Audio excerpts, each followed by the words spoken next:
Good afternoon, everyone, and welcome to our online policy dialogue on Georgia Tipping Point, What Next?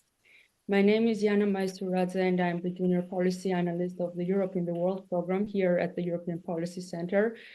And I'm very happy to have our panelists here today to discuss Georgian elections that were held on 26th of October. And I will introduce them to you in a second. With the chaos following the 26th of October elections, parliamentary elections in Georgia, Georgians are actually fighting for their democracy and European future, and they claim that the Georgian Dream party rigged the elections. International observers have not reported that the elections were free and fair. Instead, they concluded that while voters had a wide choice with 18 candidate lists, there was an uneven playing field, and the elections unfolded amid entrenched polarisation in an environment marked by concerns over recently adopted legislation and its impact on fundamental freedoms and civil society. The aftermath of the elections puts Georgia into turmoil and destabilizes the region. In this online policy dialogue, we will discuss the state of play in the country and the chaos and the choices the Georgian people have to ensure Georgia's path to European future. What does the EU have in its toolbox to compel Tbilisi to stay on the European path, as well as the potential implications for regional security and the European security if Georgia distances itself from the EU following the elections? Today, I'm delighted to be joined by our panel, and I'm very glad that they will shed light on the issues above. Let me introduce them to you. Nino Evgenidze, Executive Director of the Economic Policy Research Center, EPRC, based in Tbilisi. Stephan Malerius, Director of the Konrad-Adenauer-Stiftung Regional Program of Political Dialogue on South Caucasus, also based in Tbilisi. And last but not least, our very own EPC's Amanda Paul, Deputy Head of Europe in the World Program and the Senior Policy Analyst. Welcome and thank you for joining us today. And before I pass the floor to our very first speaker, let me give some housekeeping rules. Our session today will last for 60 minutes. We will start with opening remarks from our speakers, and then we will have a conversation with them, posing some important questions that you might also have in the audience. I will then move on to our online audience, and I will ask you to put your questions in the Q&A box. I'm going to ask you to please keep your questions brief so I can read them at a glance and ask them to the speakers. We will also ask for the recommendations to the panelists before we close the event, and we hope that these recommendations will be taken up later on. So without further ado, let me turn to our very first panelist, and let me start with you, Nino, as you are also representing the civil society. Could you please tell us a bit about the situation on the ground and what is the plan in Georgia as the opposition boycotts to sit in the parliament, and what are the expectations for the foreseeable future as the election investigations going on? Thank you. Thank you so much, Iana, and thank you so much for the European Policy Center to organizing this like a very timely discussion on Georgia, because you know that there's so many things is happening right now in the world that just we all need to fasten our seatbelts and to going through the very, very like turbulent times.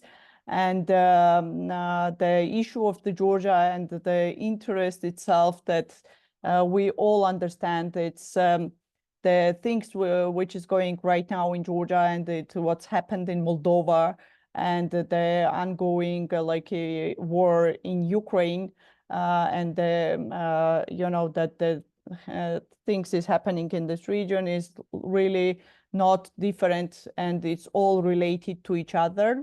And it also represents the a global fight for among the democracies and the authoritarian regimes all around the world, and including in this country as well. I'm not going to stop. You already mentioned about the after the 26th election in October election in Georgia, what kind of situation we have right now. We all especially the civil society organizations and the majority of the Georgian people, we say that these elections were rigged because the civil society organizations, and there was three different independent observation missions. There was a We Vote, which also our organization, Economic Policy Research Center, was in this coalition, which is a We Vote. We're uniting the the all around the country, and we were having the 1,500 observers nationwide.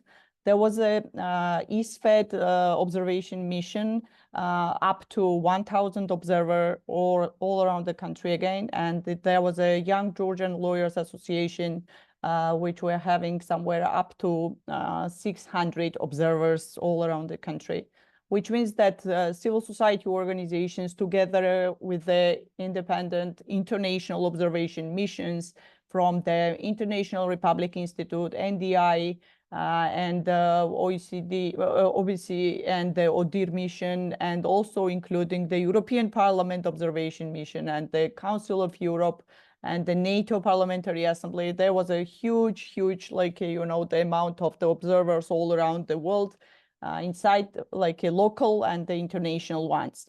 And all of them, if you look to the picture and the recall the acknowledging these elections free or fair, there is no single democratic countries who said that these elections were the free, fair, or competitive. You cannot find this kind of democratic countries. But we have on other side the Venezuela, Russia, Turkey, China, who were saying that all these elections were well, and we are ready to continue to work with the Georgian government. I mean, to go to the what kind of and what type of the irregularities we were having during these elections, only our observation mission, we were having the We Vote, according to the evidence we have. And this is a very clear, very strong, and very credible evidence to having that in most cases there was the falsification, pushing the voters, bribing them, having incorrect thinking, and all together the coalition We Vote, we were asking to annulating 269 polling station, which is total amount is 417,305 votes, which is huge. This is only from one mission. There was another mission, EastFed mission, which found the they were having 1,000 observers, and they found also the irregularities in a different the district observation missions. And one of the most the irregularities were the similar from coalitions to coalition observation missions, and the EastFed as well. And the main their areas and the methodology where they were looking for, they found that in somewhere 76 different polling stations, the registered men voters were much less than after the the voting the time. And some places, for example, in one Burjomi 11th district, there was a registered 514 people, but on election went 599. And we have this kind of irregularities and not compelling facts in 76 different districts, which means that some of the districts, men voters were exceeding more than 100%, which was registered before, which again underlines that this election, they were using in this 76 district, this kind of carousels where the men are going to the same IDs in a different district observation places. The third observation mission by Gaila, they were the similar, the irregularities, but the main problem was the secrecy of the voters. In the 90% of the all around the countries in the voting stations, there was not defended the secrecy of the voters, and there was so-called one-day happy day when one of the judges of the Tetrizgaro district, he made this, like, you know, the experiment. He was himself like dragging this, like, you know, the bulletin to the machine, and everybody saw this like a fact. It was recorded in a TV that everybody can see that it was not, like, you know, defended the secrecy of the voters, and the court made the decision, and he annullated all this district, which was again somewhere more than 100,000 like voters altogether in this district. And yesterday there was a like appellation court. The government was like making the same experiment, and it was unprecedented 23-hour non-stop court case. It was impossible, unbelievable, you know.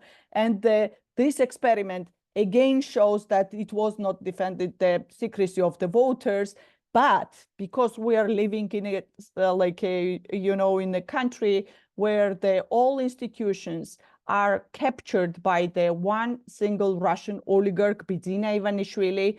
In this case, even it was transmitted lively in a TV and everywhere, and 2 million people who voted for and went to the election saw in a live stream in a TV, like a single channel, that they were just like falsificating all this, you know, the results, and they made the decision that court is not acknowledging this kind of, like, you know, the irregularities, which means again and underlines, and we all civil society organizations past few years, we were like warning and going into the different, like, you know, the capitals and asking them to, like, you know, that to having the reaction on this kind of like a democratic backsliding in Georgia.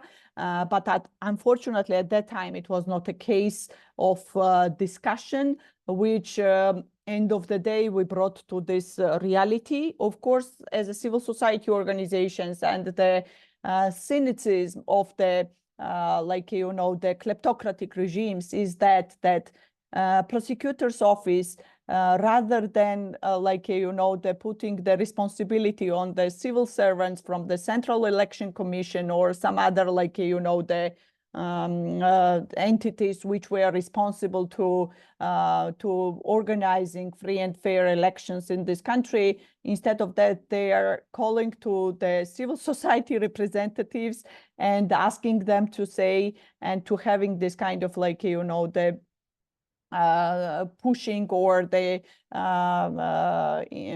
like using their push to the against to the civil society organizations, and saying that we have to provide the evidence, what kind of, like, you know, the how we prove that these elections were rigged. And of course, the civil society organizations, we are armed with this vast of the evidence, but because of the court is, like, you know, they under the control of the ruling party and the Bidzina Ivanishvili, in this court, you cannot get any justice. Why the civil society organization, opposition, and all international organizations, including the different country leaders, and we also just now, like a joint statement by the French president and the German Chancellor Scholz and the Polish Prime Minister Tusk, the joint statement that these irregularities and this, like, you know, should be investigated, and urgency of investigation, even the, like, international investigation is like in need, because without this, no one is gonna enter to the parliament, because the president of this country, together with all opposition parties who passed, like, you know, this 5% threshold, and they were elected in the parliament, no one is recognizing this election, because these elections were rigged, and it's not going to be anytime sooner the legitimate elections in this country. I'm going to stop here, and maybe after Q&A, we will come with more details on this regard. Thank you so much. Thank you, Nino, for this overview and the insights into the elections of Georgian parliamentary elections. You rightly mentioned the context of Moldovan elections, what is going on in Ukraine, and the fight between democracy and the authoritarianism. And you also provided the information about the observer missions and the statistics that are very important about the elections. We will come back to the question of legitimacy in a bit, but before then, let me turn to Stephan about regional implications, and if you would like to also comment with a few words about your point of view about how the elections went and what is to be expected in Georgia in the foreseeable future. Yeah, thank you very much, Iana, for the question, and also to EPC for the invitation. Talking about the regional impact, well, let me maybe start with looking at the South Caucasus as the region which is for us, for Europe, a pretty complicated region. So we have three smaller countries with Armenia, Azerbaijan, and Georgia, surrounded by autocracies or semi-autocracies. In the north, we have Russia. In the south, we have Iran, and we have Turkey. Nevertheless, the region is for Europe very important. It is a kind of bottleneck for us if we think of Central Asia, access to Central Asia, and further on to India and to China, or to Asia in general. So far, Georgia has been a democratic anchor for Europe in the South Caucasus. We have a very good track record, basically, with Georgia. So since we have the Eastern Partnership Program that was launched in 2009, and then have negotiated with 4 countries, basically, about an association agreement, Georgia was among the 3 that then in 2014 signed the association agreement, and for pretty some time Georgia was also the front runner in implementing the association agreement between Georgia and the European Union. There was also part of DCFTA, Deep and Comprehensive Free Trade Agreement, linked to this. Along with Ukraine and Moldova, we have in Eastern Europe 3 allies, democratic, pro-European allies, with forth and backs and ups and downs in the developments thereafter.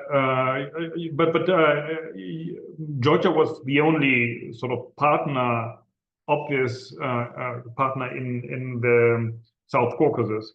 2017, the European Union granted visa-free travel to Georgians to the EU.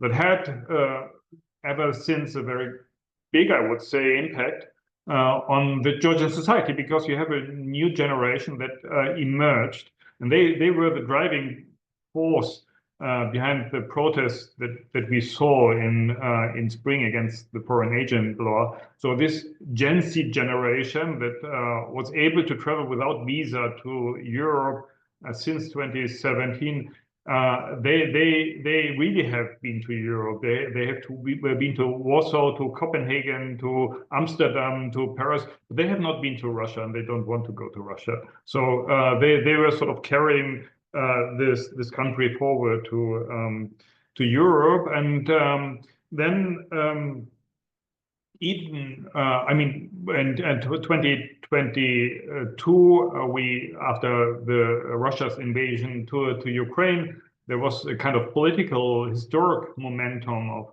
submitting an application for membership by those 3 associated partners in Eastern Europe, so Ukraine, Moldova, and Georgia. Georgia did so. The Georgian government, the Georgian Dream government, did so, but probably not wholeheartedly. They were not granted candidate status in 2022, but got conditions instead to be fulfilled. In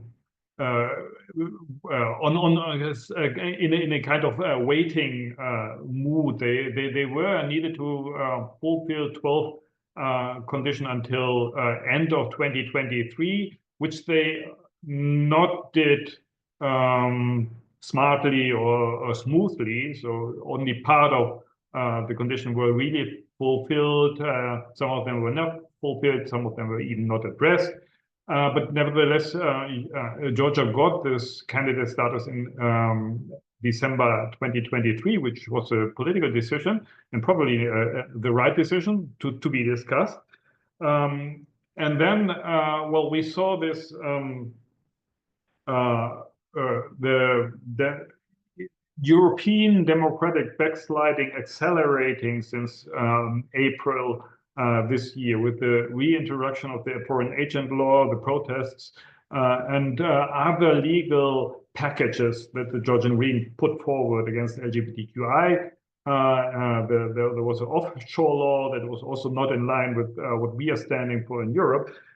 So there was an obvious backsliding, but nevertheless, there were still hopes. And I remember the EU ambassador to Georgia telling, even until mid of October, to the Georgians, the door to Europe is still open. You need to go through this door. And the main first main point to do this decisive step was to conduct free and fair and transparent elections. And Georgia failed. I mean, the Georgian government failed. The Georgian Dream failed. So the elections were not fair. They were not free. They were not transparent. And I can just sign on under everything what Nino just said.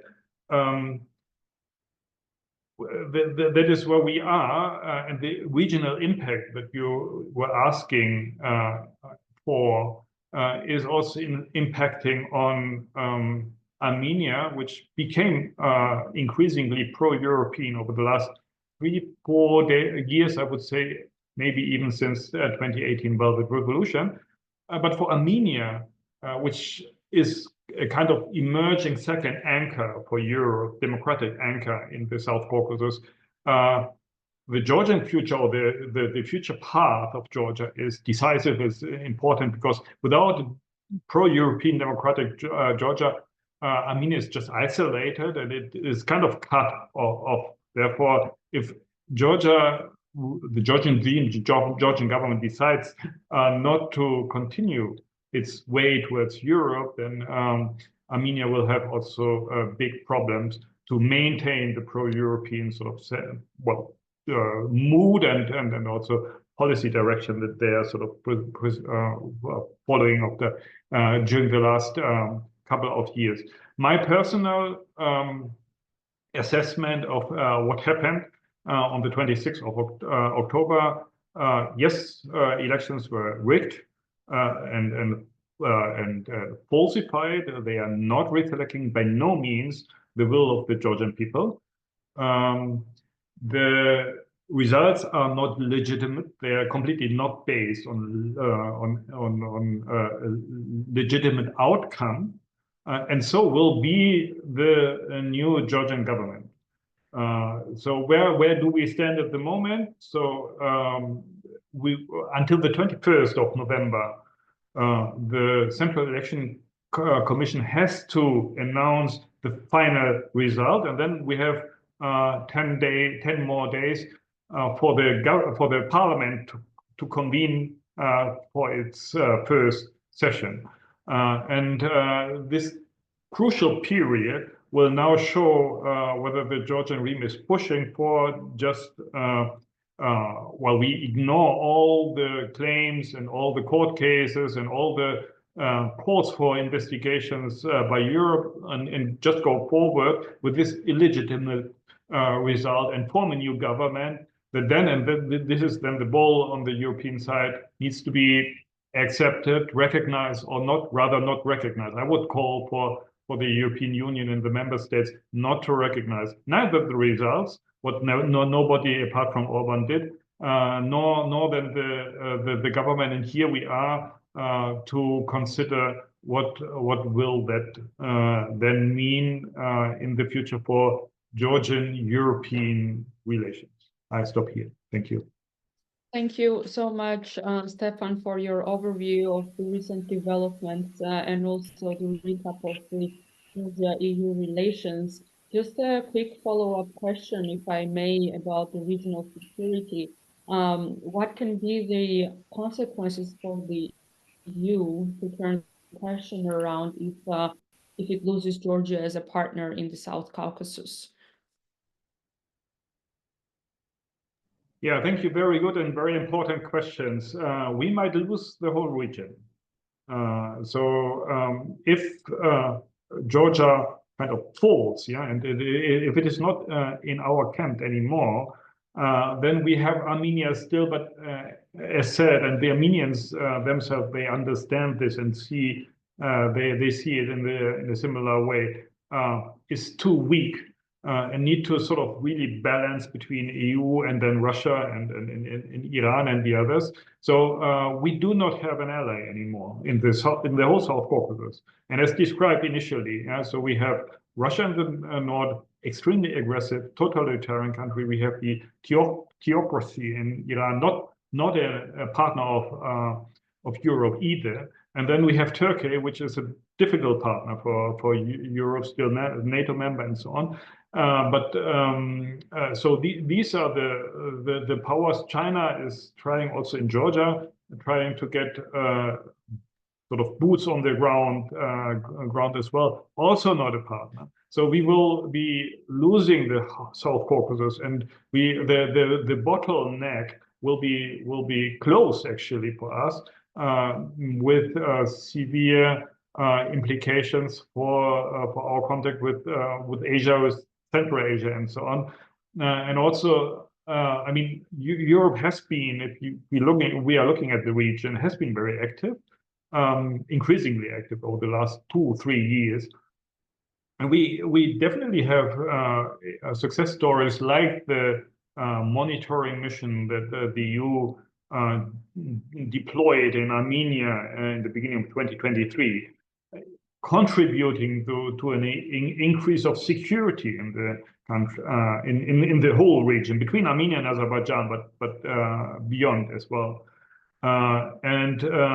This mission will stay, of course, but the impact that European engagement will have also in terms of security in the region will be much lower or smaller if we do have delegitimized government in Georgia that is not a partner of the European Union anymore.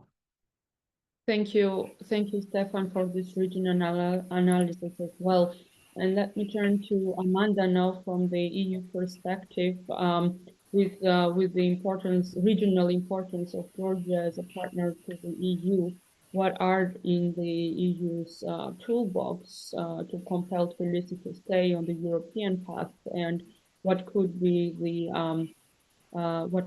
consequences for the EU-Georgia relations? I mean, against the backdrop of last week's enlargement package, Georgia's accession negotiations will not be going ahead very fast or very soon. So what would be your insights about this? Thank you, Iana. It's always a great pleasure to be talking about Georgia. My colleagues here have made 2 excellent presentations, so I'm not sure I have very much to add, but I will try my best. You started off by asking what is the plan? To be honest, I'm not sure that anybody apart from the Georgian Dream actually has a plan. I'm sure the EU doesn't have a plan because the EU never has a plan for literally anything. Unfortunately, the EU is still very much it's still very much not a proactive actor. It's still very much reactive. And that's what we are seeing today.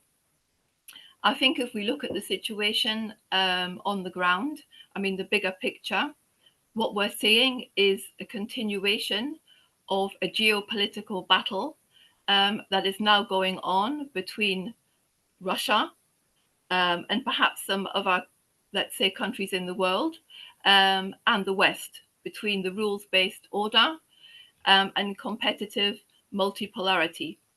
We've seen this recently in Moldova, where we have seen an extremely large-scale hybrid Russian disinformation campaigns of an extent I don't think anybody's ever seen before. And we're seeing this in Georgia. And this is only going to become more difficult now with the second Trump presidency. Somehow, I don't think that President Trump is going to be doubling down either on Georgia, the South Caucasus, or even perhaps on the rules-based global order. I would be surprised if President Trump could even identify Georgia on a map. Maybe the Georgia in the US, one would hope, but the Georgia somewhere in the world, I don't know. When it comes to the EU, I mean, first of all, I think that it took the EU far too long to make, a really meaningful statement following the elections. I think it's the wrong policy to be asking Georgia actually to investigate the results. I mean, the EU, if it was really serious, should be sending its own investigation mission to Georgia. I think this is really important, and it would send a very strong signal. There also needs to be a clear strategy about what to do next. I mean, I haven't seen anything yet, but of course, we have the upcoming foreign ministers meeting. I think it's on the 18th of November. And during this meeting, they will come up with recommendations over what to do with Tbilisi. It's difficult to predict how this will actually go because, as we know, the EU is divided on Georgia. As was just mentioned, Viktor Orban he was one of the first countries to actually, or the first leader to congratulate Georgian Dream on their success. So I think going forward, it could be quite problematic for the EU to have a sort of common position vis-a-vis Georgia. That also, it also brings me to the question of how important is Georgia to the EU? How serious are they? How strategic do they view the relationship with Georgia? This is a question that needs to be answered. But I think what we're likely to see is that Georgia's candidate country status will be frozen and will probably remain that way up until Georgian Dream have a change of approach and reverse some of the decisions that have been made in recent times, including the foreign agents law and whatnot. So this could mean we're going into a sort of an unknown space or a vacuum when it comes to the relationship with the country. This is why it's really important for the EU to carve out a strategy as to how they're going to engage with the government, as well as with the opposition, and importantly, ongoing support for civil society and other actors on the ground. It shouldn't be something that's of secondary importance. I think it needs to be actually, it should be a priority. It's also important for the EU to actually identify the leverage that they have over Georgia to actually make the Georgian government bring about these changes. This should also be something that we're thinking about very hard in the coming weeks, because of course I think the Georgian government will be increasingly looking to other regional actors or actors beyond the region to potentially compensate for the loss of what will probably be a big loss of Western support. This will be probably problematic going forward. Also, I think that just issuing statements of condemnation or how concerned we are about developments in Georgia is no longer enough. I mean, the Georgian people know where they want their future to be. They've been badly cheated out of this during this election, but not only in this election, I would say actually in the last few years as well. So I think it's very important that the EU and also I would hope the United States, but as I said, I'm not sure how Trump will look at Georgia, will make it clear what the potential implications if, for example, the Georgian government decides to use force on the people. I mean, if we see ongoing protests in the street, large-scale protests, eventually the authorities may decide to react more harshly. So I think there needs to be already a response to this. And this, of course, could include sanctions or more travel bans, asset freezes, these sorts of things. I mean, these are the issues that need to be being thought about carefully now, so that we already have a sort of, let's say, set of responses that can be used to encourage Georgian Dream to carry out reforms, but also to encourage them not to do anything extreme. I think this is what the EU calls, sticks and carrots. Maybe these need to be made robust. I think as well, given the results of the election, there needs to be more focus on regions. There's always a lot of focus on Tbilisi, but I think EU engaging with different actors in different regions of Georgia, grassroots organizations, and perhaps some less known civil society or other types of organizations in these areas is important. Because if the EU is going into this period of a sort of a frozen relationship with Tbilisi, they need to demonstrate to the other parts of Georgia that they still are behind the Georgian people 100%. This is important. They should also be playing a role in encouraging sort of a more inclusive dialogue across the political spectrum, because for the last few years, particularly since the last elections, there's been strong polarisation in Georgia, which is only becoming stronger. I would also recommend that Georgia's opposition to actually get a strategy together, because they also don't have a strategy. They didn't have a strategy before the election. They really don't have one now, and most of their narrative has been focused on ties with the West. I mean, they also need to double down on what they can do more domestically in the country. And I just want to make a couple of comments about the relationship with the EU and the importance of the South Caucasus.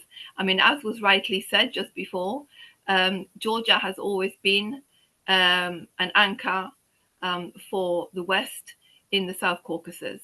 I still consider that Georgia was cheated out of getting a map for NATO years ago, which in the bigger picture was probably a mistake, because this would have anchored the country much more strongly to the West. But it is crucial for connectivity and transport corridor plans. So what's going to happen next can seriously impact the geopolitical orientation of the South Caucasus. And this is not new, because it's something that is already happening. We have seen that the actual influence of traditional actors in the South Caucasus, the United States, for example, has reduced. The influence of the EU to a certain degree has also, it hasn't grown, put it that way. It may have slightly increased in Armenia, but in Azerbaijan, it has definitely decreased. And what we have seen is the arrival of a whole set of other actors, in addition to obviously Russia, and to a lesser extent Turkey.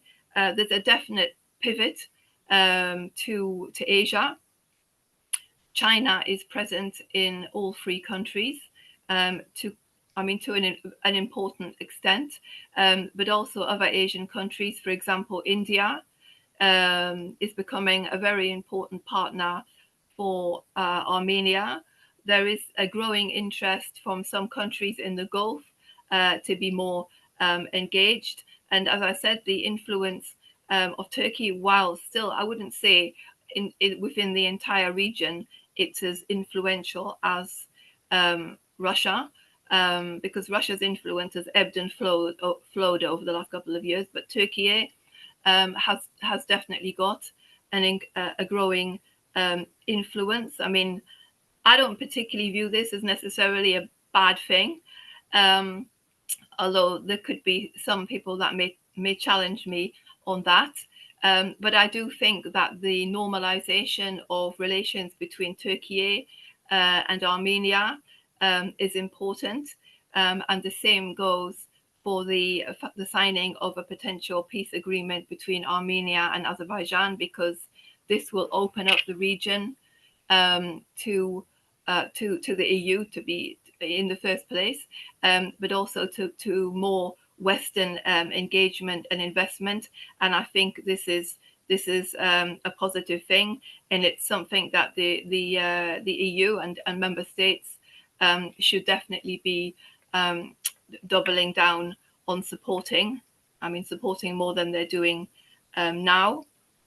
And my last point is actually related to the Black Sea, because a greater Russian influence again in Georgia is negative to the Black Sea and Black Sea security, as well as the engagement now Georgia has with China. I mean, China has or is in the process of taking over the port, Georgia's Black Sea port. This is detrimental to Black Sea security and NATO interests in the Black Sea, particularly now during Russia's full-scale invasion of Ukraine.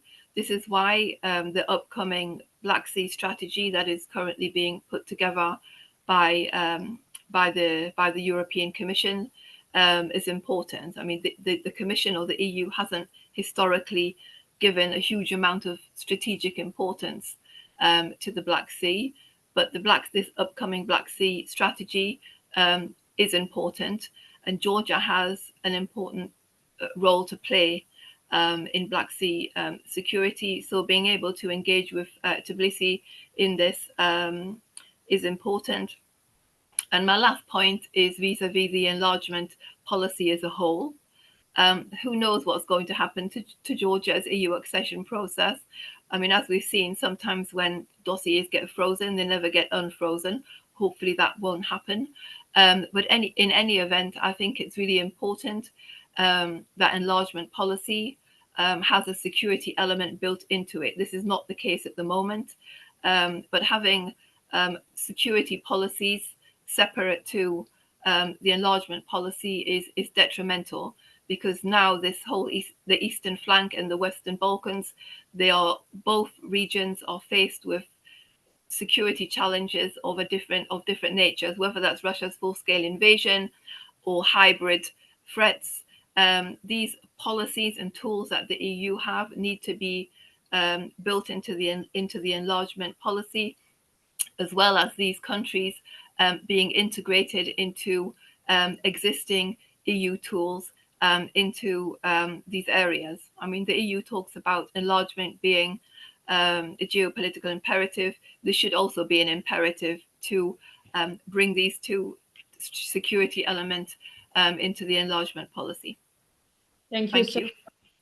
Thank you so much, Amanda, for your insights and also extending the conversation to more of regional strategies, such as the South Caucasus strategy and the Black Sea strategy, indicating the importance, strategic and geopolitical importance of EU-Georgia partnership and the integration process. Hopefully, the door can be still opened, as Stephan mentioned before, and hopefully there is still a reset button that can be utilized between the relations between the EU and Georgia. But before then, we all mentioned the investigations of the elections and the vicious circle between the investigations, legitimacy of the elections, and the EU-Georgia relations. So let me just get back to Nino about the plan for future. What is it that that Georgians are expecting? I mean, there have been a couple of protests since the elections, but there seems to be no clear strategy about how to go forward to make sure that the door does not close meanwhile, and I mean the EU's door. And before you answer this question, I just want to encourage our online participants to put their questions in the Q&A box, and I will turn to them in a bit. But yes, thank you, Nino, and the floor is yours. Thanks a lot for this question. But, you know, you mentioned about the recent reset button, but I don't think that reset button is possible with the government who rigged their election, who stolen the, like, you know, the Georgian people's choice being the part of the Euro-Atlantic family. And right now we have to speak about the plan of the European Union, how they're going to deal with the authoritarian pro-Russian, like a government who's stolen their, like a people's right to have be a part of the free and fair election. You know, otherwise this choice do not represent the Georgian people's choice, and any kind of like a question mark or any kind of discussion about the reset with the current Georgian government, it's not possible. Even in my opinion, you know, all this kind of, if we all recognize the local observation missions and the international missions from the IRI, NDI, and the ODIHR, that these elections were not fair, free, and competitive, then it means that the new elections should be set, you know, and there should be sanctioned the Russian oligarch Bidzina Ivanishvili and the Georgian Dream government, who did everything to sabotaging their own country's Euro-Atlantic path, and they did everything. And I think the European Union was very clear that within this government, with this current Georgian Dream government, we will never, ever get to the European Union. This is the plan. And you cannot have any reset on this regard, you know. Now the plan is how our European partners is going to help the Georgian people.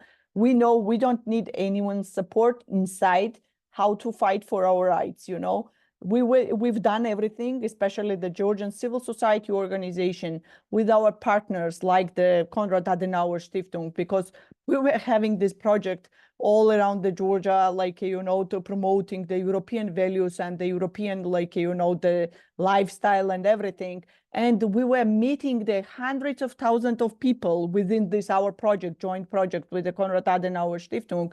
And we know how the Georgian people feels about the Euro-Atlantic integration of this country. And we all understand any, like, you know, the postponed decisions against this pro-Russian government, which brought, and Amanda well mentioned, and the Stephan as well, about the, like, you know, the how this Russian influence and the government of this country were, like, you know, the using all this kind of Russian, like, you know, the different type of hybrid measures against their own country, having the propaganda against the, like, and the direct attack against the European Union and the United States. And we saw that during the election day, the Russian propagandist who is sanctioned from the State Department within accusing him in the interference of the 2016 US election with the Russia, like, you know, like a support with $10 million. And can you imagine the level of the infiltration of the Georgian, like, you know, the security services, that this guy who is sanctioned by the United States and all democratic world is like walking in the Tbilisi streets making the like a direct TV like spots for the NTV. I mean, this very so-called small example shows the level of the Georgian government, you know, that how much they are ready for the future Georgia's Euro-Atlantic integration, which is not possible within this government. Our agenda right now as a civil society organizations and also the political parties all together, you know, there was like after the election, there was some discussions or some like cases in a court, and we were as a really like, you know, the following the European values just to go through all legal ways to get the like, you know, the justice. But within the system, when all the state institutions is captured by the Russian oligarch Bidzina Ivanishvili, it's not possible. The government, different like European countries already started to stopping their communication and like cooperation with the Georgian government. We heard this. There was a like, you know, the European Union stopped their program with the 95 million euros. There was a, like also the statement by the United States that they stopped all their like direct programs to supporting the Georgian government. There was the Swedish government, like, you know, the statements, they stopped all programs, even the like, you know, the development, Swedish Development Agency program implementation in this country, which means that the Bidzina Ivanishvili and his pro-Russian government, they put the isolation Georgia. And if we're going to be in isolated, you know, that the welfare, every single like a person in this country will be deteriorating for sure, because the economic situation is also getting and the backsliding every single day. We saw that the last month, National Bank of Georgia, they sold out their sell their like reserves with $600 million, which is kind of like they cannot keep this economy, you know, in isolation. You know, we cannot progress or go forward within this government because it's impossible. And we saw today this picture, the meeting in Budapest, Georgian Prime Minister was not accepted by no one, you know, even they're not shaking the hands. This is already isolation, and no one can have any reset with these people, you know. This, the only, like, you know, the only steps should be taken right now, that we will continue as a civil society organizations and all like, you know, the democratic forces here in this country together with the political parties to push back the government with a peaceful protest. But also the European Union and our strategic partners from United States and some other countries have to do their homework as well, which is not legitimizing the rigged elections, putting the sanctions against the Bidzina Ivanishvili and his close allies. I mean, I'm talking about the financial and the personal sanctions against him and his very close family members and allies, just to weakening their positions again and the influence on the Georgian political life. This is, in my understanding, maybe I'm wrong, but this is kind of the first step should be taken from our partner side as well. Thank you so much. I'm going to stop here to give the chance to others. Thank you, Nino, for your insights and also for clarifying the possibility or impossibility of the reset button, and also for telling us about the plan for Georgian civil society and the opposition. And yes, Georgia's European future has no alternative, indeed, as the majority of the population actually wants to be part of EU and NATO. So with this, let me turn to Stephan about his insights, about your insights about the future in the country in the foreseeable next days. I mean, you mentioned that the Central Elections Commission has 10 days after 21st of November for the final results. And then there will be the parliament session, which will probably be boycotted by the opposition. leaders, and the country will still have no government formed. So what do you expect the next steps to be?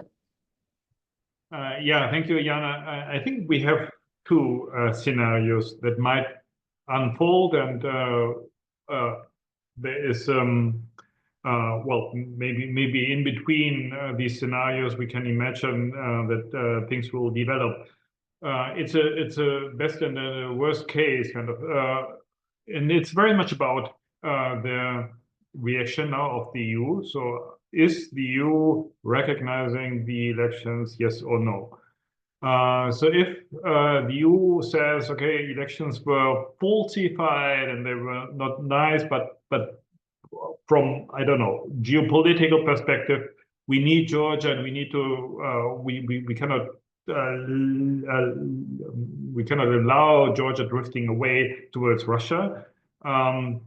Then that would be very much in what the Georgian Dream government actually wants, because the reset button, I agree with Nino, we should not press the reset button, but the Georgian Dream wants to press the reset button. So they want to continue, and they might act with bargaining chips. And the foreign agent law and the LGBTQ legislation can be such a bargaining chip. So the scenario could look like Georgian Dream telling Europeans, the EU, the new Commission, Iana, and so on, look, we will not enforce the foreign agent law. We will not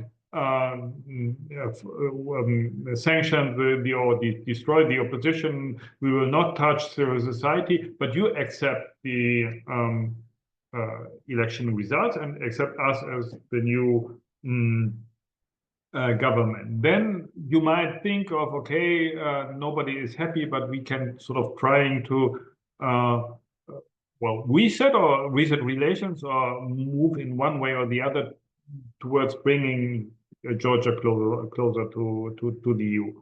The second option is that the EU is not recognizing the new government. Then that would mean that the Georgian Dream government that is constituting itself in the beginning of December will be politically isolated. And they do not have that many options.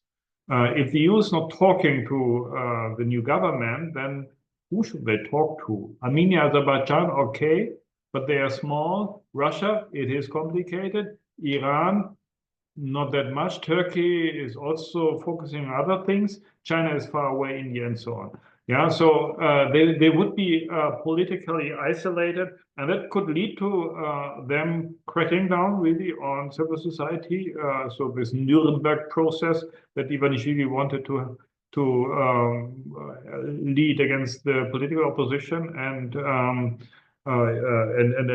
then the foreign agent law and other laws will be sort of enforced forcibly, and that would mean an accelerated autocratization of the country, which I would not exclude that this will happen, because the way how the Georgian Dream pushed through this foreign agent law in spring, that was very unexpected, showed that they are really able to have a speedy process in shifting the orientation of the country towards autocracies. So these are the two options, sort of recognize, and it depends very much on how the EU is positioning itself. So recognizing or not recognizing the elections and the new government. Thank you, Stephan, for this scenario analysis. And in the interest of time, as we're approaching the end of our policy dialogue, let me just quickly turn to Amanda for her final remarks. And I see that our audience is surprisingly very silent, but I also understand that we are also dealing with the topic that is quite complicated, and the answers and questions are also very complicated. So Amanda, very briefly, if you can just provide the final remarks from your side, also from the EU side, and then we will wrap it up. Thank you. Thank you, Iana. I mean, I broadly agree with Stephan and Nino. I mean, the EU needs to have a clear position on whether or not it recognises the elections and whether they can actually have a common position on that, because that's the main issue here, because you need to have unanimity going forward with Georgia. And given the position of Prime Minister Orban, I'm not sure whether they would be able to come to an agreement to not recognise the Georgian Dream government. So in that case, they need to have at least some sort of other policy. I'm guessing that they will basically freeze the relationship more or less in the same way as the relationship with Turkey was frozen, at least in terms of the EU track. I think it would be difficult to go beyond that. At the same time, I think it's also important because I don't think that the Georgian Dream government doesn't represent every single person that's sitting in the parliament from Georgian Dream as well. I'm pretty sure there's quite a few people within Georgian Dream.